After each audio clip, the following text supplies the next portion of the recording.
नमस्कार दोस्तों, मेरा नाम है विमल सिंह बालाजी। स्टडी अड्डा में आपका स्वागत है। आज तारीख है आपकी 14 अप्रैल 2023 की। दो प्रमुख अपडेट हैं। एक जूनियर एडेड भर्ती से संबंधित, इसका रिजल्ट अभी तक लटका हुआ है। और दूसरी अपडेट आपकी यूपी पीईटी की परीक्षा है, जो कि आपका यूपी ट्रिपल एससी जो है वो कराता है। तो दोनों के बारे में एक एक करके जानेंगे। सबसे पहले जूनियर एडेड की बात करते हैं। तो एडेड जूनियर शिक्षक भर्ती परीक्षा को दोबारा कराने को लेकर के जो है वो मांग उठने लगी है। और 1895 टोटल पद थे, जिसमें शिक्षक भर्ती जो है उसमें गड़बड़ी सामने आने के बाद से प्रक्रिया अटकी हुई है। ऐसे में जो प्रतियोगी हैं उनका मानना है कि सीएम मानना है कि दोबारा परीक्षा, और ऐसे में प्रतियोगी ने सीएम योगी जो है उनको पत्र भेजकर दोबारा परीक्षा कराने की मांग जो है वो की है।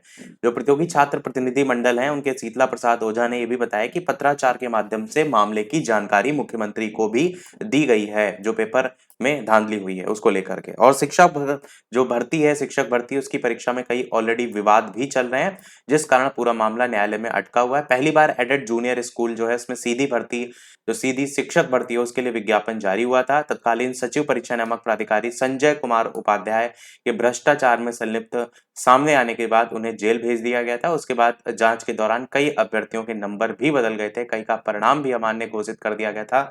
और आपको याद होगा, एक नाम निकल करके आया था जिनकी नकल के कारण उनके 145 समथिंग कुछ नंबर 150 में जो है वो देखने को मिले थे। तो ये सभी घटनाएं भी देखने को मिली थी। अगली अपडेट भी सेम इसी से रिलेटेड है। एडेड जूनियर शिक्षक भर्ती का परिणाम रद्द करने की उठी मांग, और इसमें भी वही सारी चीजें जो है वो लिखी हुई हैं। इसमें टोटल अलग अलग पद हैं, जिसमें प्रधानाध्यापक के 390 और सहायक अध्यापक के 1504 पदों पर यह भर्ती 17 अक्टूबर को कराई गई थी। परिणाम 15 नवंबर को घोषित भी हो गया था, लेकिन कुछ अभ्यर्थियों ने कम अंक देने का आरोप लगाकर हाईकोर्ट में याचिका जो है वो दाखिल करने के लिए शासन को अवगत कराया था। और आरोप बाद में सही भी जो है वो पाए गए थे, जिसके कारण 6 सितंबर 2022 को संशोधित परिणाम जारी जो है वो किया गया। और इस परिणाम में कुछ अभ्यर्थी चयन से बाहर तो कुछ चयनित हो गए, और इतना ही नहीं, उपस्थित और अनुपस्थित में भी अंतर आ गया। इनवैलिड सीरीज के मामले भी सामने आए।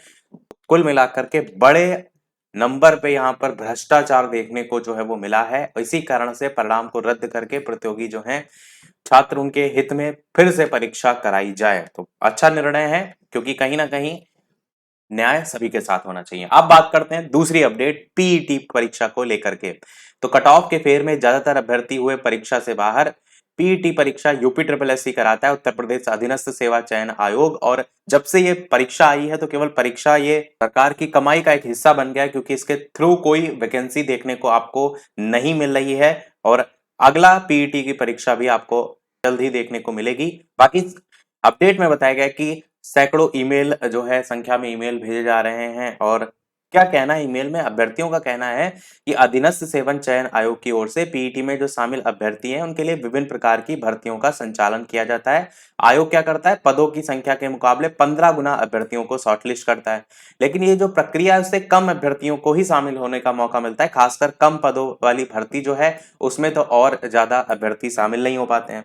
सिर्फ उन्हीं अभ्यर्थियों को भर्ती परीक्षा में शामिल होने का मौका मिलता है जिनके पीईटी में नंबर ज्यादा हैं। और कोई भी वैकेंसी निकल करके आ रही है, तो कुल मिलाकर के हर बच्चे का सिलेक्शन उसी में ही हो रहा है, और जो बाकी छात्र हैं उनको मौका ही नहीं मिल रहा है। वही यहाँ लिखा है, अधिकतर अभ्यर्थी परीक्षा से, भर्ती प्रक्रिया से वंचित रह जाते हैं। तो अभ्यर्थी जो हैं, उन्होंने मुख्यमंत्री और आयोग जो है उसको अध्यक्ष से आग्रह किया है कि पीईटी की जो न्यूनतम कट ऑफ है, वो अलग अलग श्रेणीवार पहले से ही निर्धारित कर दें कि इतने इतने नंबर आएंगे तो आप पीईटी में पास माने जाएंगे, और बाकी कोई एग्जाम आप दे सकते हैं। और दूसरी मांग ऊपर ये भी दी गई है, जैसे पीईटी की जो वैधता है उसकी अवधि 5 साल तक तो की जाए, कि ऐसा ना हो 1 साल दिया, अगले तक कोई वैकेंसी ना है, फिर अगले साल दिया, तो वो मतलब कोई है नहीं। बात सही है, बिल्कुल वैधता बढ़ाना चाहिए।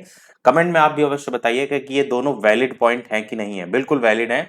इसमें परीक्षा में अधिक से अधिक अभ्यर्थियों को शामिल होने का मौका मिलेगा।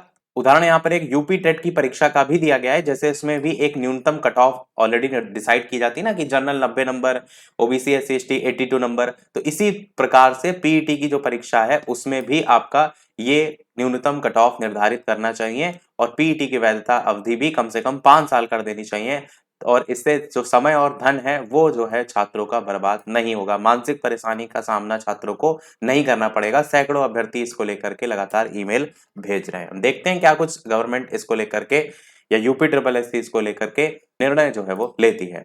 तो यही था हमारे इस ओवरऑल अपडेट में। बाकी वैलिड पॉइंट है, बिल्कुल इस पर विचार करना चाहिए। तो वीडियो पसंद आए लाइक जरूर कीजिएगा और लोग शेयर जरूर कीजिएगा। मिलते हैं अगले अपडेट में, तब तक के लिए नमस्कार, जय हिंद।